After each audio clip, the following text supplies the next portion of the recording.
जीवन इतिहास। तथ्य संकलन के द्वैतिक स्रोत के रूप में जीवन इतिहास का काफ़ी महत्व है। जॉन मेज ने लिखा है, वास्तविक अर्थ में जीवन इतिहास का तात्पर्य किसी विस्तृत आत्मकथा से होता है। सामान्य अर्थों में इसका प्रयोग किसी भी जीवन संबंधी सामग्री के लिए किया जा सकता है। अगर हम जीवन इतिहास को देखें तो इसके दो रूप देखने को मिलते हैं।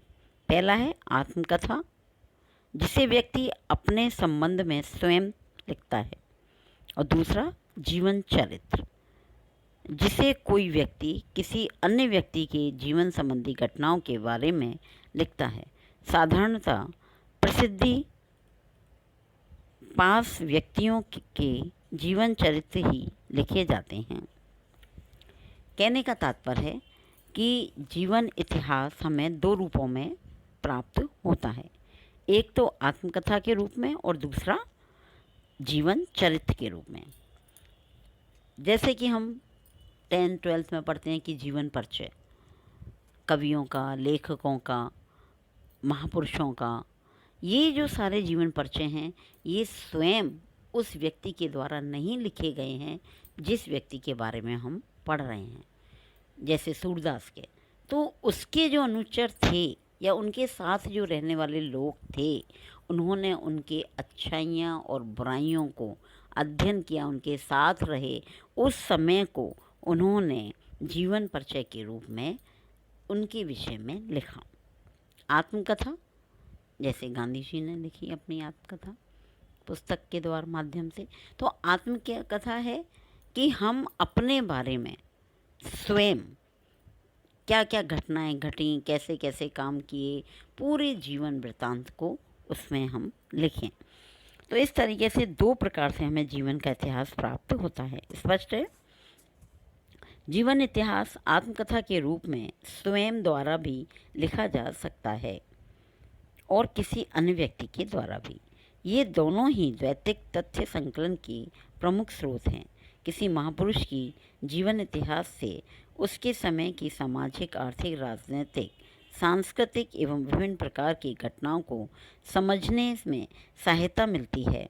जीवन इतिहासों में से एक विशेष काल की सामाजिक परिस्थितियों एवं समस्याओं को भली प्रकार से समझा जा सकता है। भारत में समाज सुधारकों के जीवन दृष्टि से हिंदू समाज और उसे व्याप्त कृतियाँ को समझने और उनसे संबंधित अध्ययन करने में काफ़ी मदद मिली है। जीवन इतिहास के उपयोगों की कुछ सीमाएं भी हैं। नंबर 1, इनसे वस्तुनिष्ठता का अभाव पाया जाता है। आत्मकथाएं लिखने वाले अधिकांशतः ये जानते हैं कि उनका प्रकाशन होगा, अतः वे उनके दुर्बल पक्षों को कई बार छिपा जाते हैं। परिस्थितियों एवं घटनाओं का यथार्थ चित्रण नहीं कर पाते। इससे आत्मकथाओं द्वारा प्राप्त सामग्री की वस्तुनिष्ठता एवं विश्वसनीयता कम हो जाती है। दूसरा है, जीवन इतिहासों से संकलित तथ्यों की जांच करना संभव नहीं है।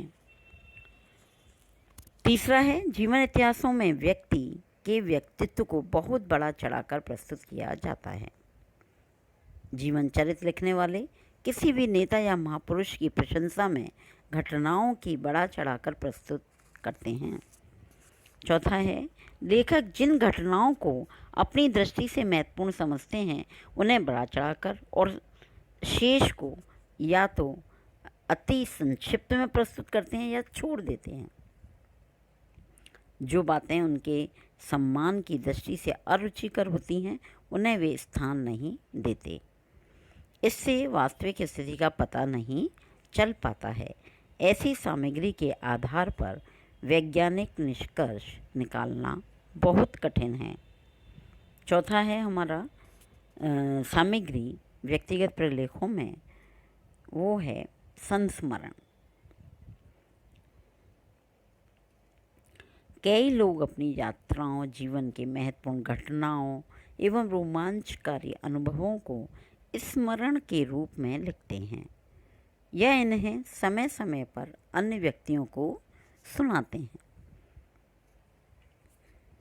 ये संस्मरण न केवल व्यक्ति के जीवन अनुभवों का लेखा जोखा है प्रस्तुत करते हैं, बल्कि काल विशेष के समाज की दशाओं का चित्रण भी करते हैं।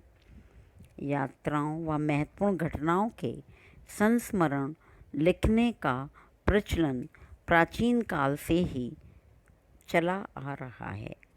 उदाहरण के लिए अगर हम देखें, जैसे कोलंबस, फयान, हेनसोंग और मेगास्थनीज ने काफ़ी उपयोगी संस्मरण लिखे हैं। ब्रिटिश शासनकाल में कई अधिकारियों के द्वारा ऐतिहासिक पद्धति के आधार पर जनपद संस्मरण लिखे गए। एक विशेष काल विशेष की सामाजिक, आर्थिक, राजनीतिक और सांस्कृतिक दशाओं का पता चलता है। इसमें लोगों के रहन सहन, रीति रिवाज, धर्म, भाषा एवं संपूर्ण जीवन विधि अर्थात संस्कृति को समझने में मदद मिलती है। संस्मरण सहायता से तथ्य संकलन की कमी यह है कि इनमें क्रमबद्धता और वस्तुनिष्ठता का अभाव पाया जाता है। फिर भी तथ्य संकलन के दैतिक स्रोतों के रूप में इसकी उपयोगिता है। अब हम देखते हैं कि व्यक्तिगत प्रलेखों की उपयोगिता क्या है। सामाजिक अनुसंधान में व्यक्तिगत प्रलेखों की काफ़ी महत्व है। मनोवैज्ञानिक शोध में भी इनकी विशेष उपयोगिता है, क्योंकि इनमें व्यक्ति की मनोवृत्तियों व दृष्टिकोणों को समझने में मदद मिलती है। सामाजिक घटनाओं के संबंध में ये प्रलेख विस्तृत जानकारी प्रदान करते हैं।